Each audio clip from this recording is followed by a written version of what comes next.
All right, so about a week ago, I acquired a small lot of packs for the purpose of reselling. And in that lot, there was a pack that I've not come across yet, mainly because I don't really go into the civilian market, and that's where this one came out of, but it does have military origins. Um, I did some research or attempted to do some research online, and the only information I can really find is that it was called the Tuva pack, 50 liters, and it was made by Bergens of Norway. They were discontinued a couple years ago. There's one on eBay as of the time of this video for sale.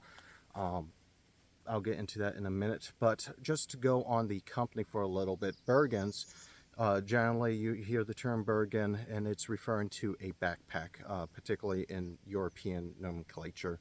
Helicon Tex makes Bergens, the British military issues Bergens, right? It's referring to a rucksack. But what a lot of people don't know is Bergen was the last name of a gentleman by the name of O.F. Bergen of Norway.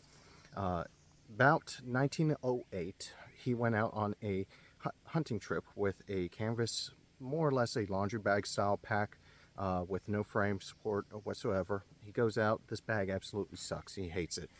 He goes and finds himself a juniper tree and cuts off a branch and forms up a frame just to get through his trip. And then he comes home and he designs a steel tube frame that I'll put a picture of it up here for you guys to see. It would go on to become a more or less a Paul Mauser of the backpacking world type figure. His frame would be modified and adopted by up to 22-ish countries, give or take. The Norwegian military got a hold of them, and then World War I comes around. The Swedish started using a similar design. The British, when their commandos started to train with the Norwegians, they got introduced to the Bergen pack, the original Bergens. And then the Germans come in and take over Norway during World War II. Of course, you can't get authentic Bergens now. The British were starting to produce their own version.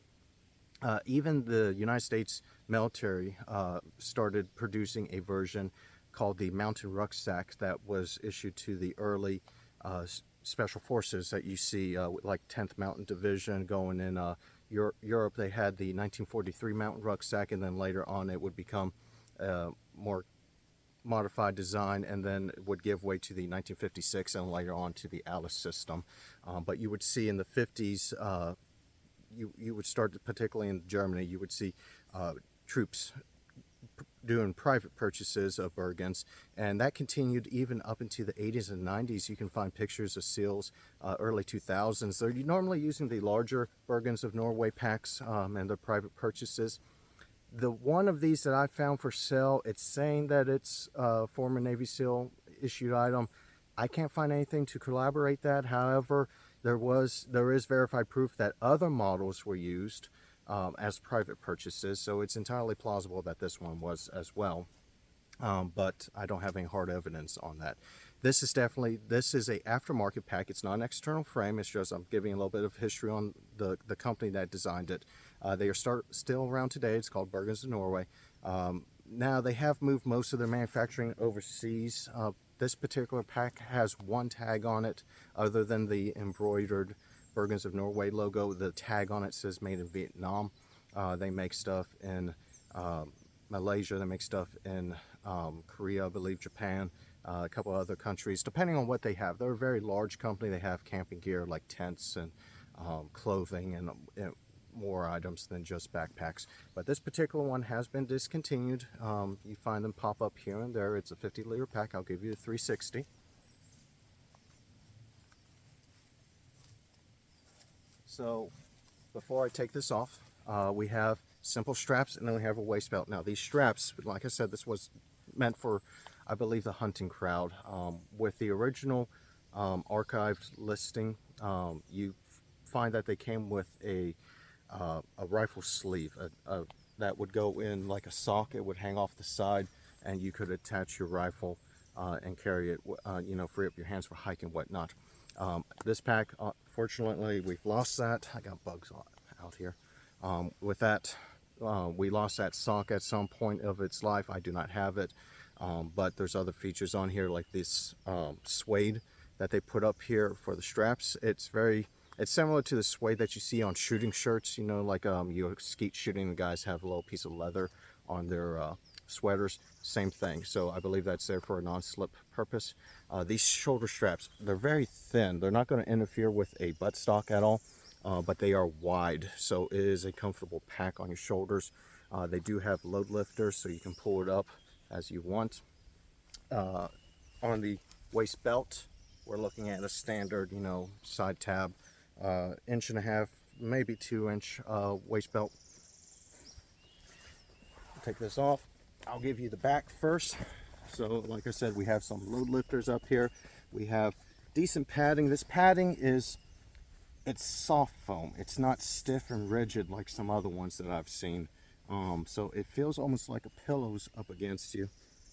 With the pack is an internal frame design. It has a stiffener, a plastic stiffener that is rectangular, the shape of this black area of fabric. And then there is a built-in aluminum stave right down the middle. So you can conform the curve of this pack to fit your back and still retain that stiffness that you might want with still being flexible. You know, it's a plexiglass or a plastic stiffener in there, so it will flex with you when you're walking and whatnot.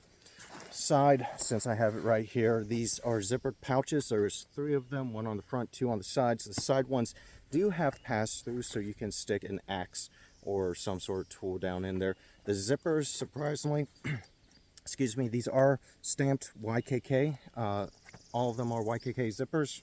If we go around to the front, we have the zippered pocket. This one does not have a pass-through. And then we have on the top here, we have 2 tri-glides, and then we have additional 2 tri-glides down here for attaching additional accessories and whatnot, like that rifle sock that I mentioned. On the top of the lid, we have 1 zippered pocket going around the entire top.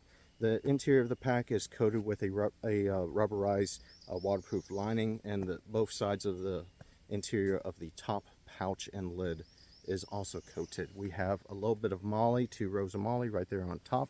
If you want to put a pouch up there, we do have a little bit on the bottom for strapping something on if you really wanted to.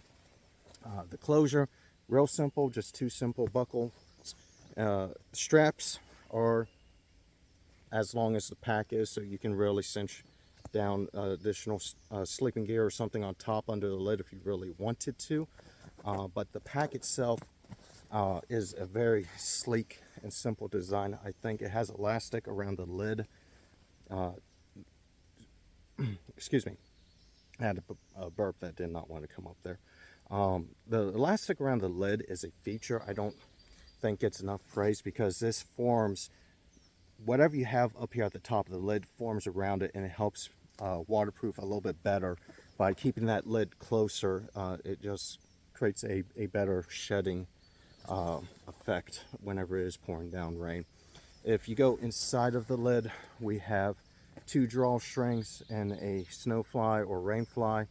The top of the pack is sewn to give you almost a bucket rim effect around the top here. Overall, very simple pack, not a whole lot to it. I cannot find a whole lot of information online about it, mainly because it's been discontinued and they took down the original listing. So from what I can find, there seems like there was 2 sizes of this particular version, but that may actually be a typo because they're very close in size. So it says 50 liters and it says 45 liters. So you're looking at 5 liters of difference. Why would you make 2 packs of that size that close together? I don't know. So I think that is a typo. This one is approximately 50 liters. It matches up with my other 50 liter packs very well. Overall, it's a very pleasant feeling pack. But the reason why I'm throwing this video up is because I can't find any other videos on it. So if there's another guy in my shoes, just like with the platatac video that I did a little while ago, I find that video format, if you're trying to decide if you want to purchase something that you did find online, it's nicer to have that video, right? So that's entirely the purpose of this one. Now, this pack is available for sale. It's listed up on my Instagram page, which you can find, link down below. If you have any questions or comments on the pack, something that I didn't go over, or you have any rambling thoughts, just go ahead and drop them below, and see you next time.